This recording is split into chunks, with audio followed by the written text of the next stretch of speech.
এগুলাও পালাবে। দাদা মনে আলাদিনের চেরাক পাইছিল জমিদার ভাইয়া, পরে কি অবস্থা, 600 টাকা দামের মোবাইল, এটা 60,000 টাকা দামের মোবাইল হয়ে গেছে। কার টাকা ভাই?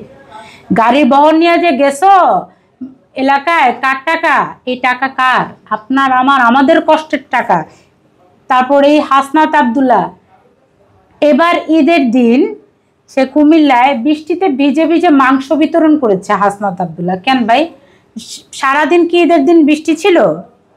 ঈদের দিন সারাদিন তো বৃষ্টি ছিল না, তাহলে বৃষ্টি অপেক্ষা করছো, যখন বৃষ্টি আসছে তখন ভিজা ভিজা মাংস দিতে গেছো, তোমার কাছে ছাতা ছিল না, বৃষ্টি থামার জন্য ওয়েট করা ছিল না, সব লোক দেখানো, এদের সবটাই ভাওতাবাজি। 3টা গরু জবাই দিছে এই হাসনাতে, গরুর টাকা কোত্থেকে আসছে? এরা তো কি করে, টাকার উৎস কোথায়? মানুষকে জবাই দিয়ে দিয়া খাওয়াইতেছে। অমুকের জুলাইয়ের আহত নিহতদের বাড়িতে বৃষ্টিতে ভিজে ভিজে মাংস পৌঁছে দিচ্ছেন হাসনাত। আলাদিনের চেরাক পাইছে, গরু জবাই দিয়া খাওয়ায়। কার টাকা ভাই? আপনার টাকা, আমাদের টাকা। কুরবান হলো একটা ওয়াজিব ইবাদত, এই ওয়াজিবটারে তারা কোথায় নিয়ে গেছে? এরা জামাত শিবিরের সাথে তো একই রকম সংঘবদ্ধ, এই জন্য তো এরা লোক দেখানো রাজনীতিটা করে। ওরা যেরকম ইসলামকে ব্যবসা করা রাজনীতিটা করে, এরাও সেম। বুঝতে পারছেন? আর এদের কথা কি, যে আসিফ সজীবের কথা কি বলবো, এর বাবা এ কি করলো, এই সব জায়গায় বলে কি সরকার কনসার্ন আছে। এর ডেঙ্গুর কথা বলেন, ঘুরায়া বলবে সরকার কনসার্ন আছে। ওই আরেকজন মেয়র হয়েছেন, উনার ব্যাপারে সরকার কনসার্ন আছেন। সবকিছুতে উনি ঘুরায়া সরকার কনসার্ন আছেন, কিন্তু তার পিএস যখন লুটপাট করে তখন আপনি কেন কনসার্ন ছিলেন না? তখন আপনি কোথায় ছিলেন? আপনার পিএস যখন কোটি কোটি টাকা লুটপাট করলো তখন আপনি কনসার্ন ছিলেন না? আপনার বাবাকে আপনি টেন্ডারবাজির এক ঠিকাদারি প্রতিষ্ঠানের মালিক বাড়া, তখন আপনি কনসার্ন ছিলেন না? আপনার বাবা তো বলে চোখেই দেখে না, তাহলে হে মালিক কিনা হলো, সাইন করলো কোথায়? আসলে কনসার্ন শব্দটা জায়গা মতো প্রয়োগ করবেন। আমাদের দেশের 20 কোটি মানুষও কিন্তু কনসার্ন আছে।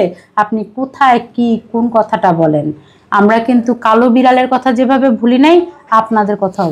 আত্মপ্রকাশ করার পরে তাকে মানুষ কয়দিন দেখেছে রাজপথে, তো হাতের ভিতরে মানে বগলের তলায় হাত ঢুকাইয়া যে দাঁড়ায় আর বগলের তলায় হাত ঢুকায় যে বসে, আর তো উঠে না। এইটাই তার কাছে মনে হয় যে বগলের তলায় ঢুকানোই মানে রাজনীতি।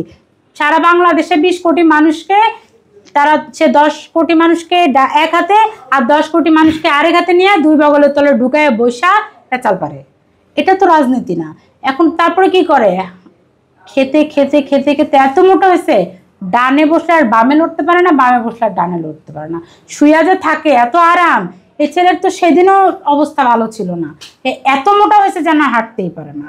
সার্জিসের গালে দেখছেন চাপা ভাঙ্গা একটা পোলা ছিল, অথচ আমার টাকা আপনার টাকা আমাদের কষ্টের টাকা খাইয়া এত মোটা হয়েছে, এত তেলতেলে হয়েছে।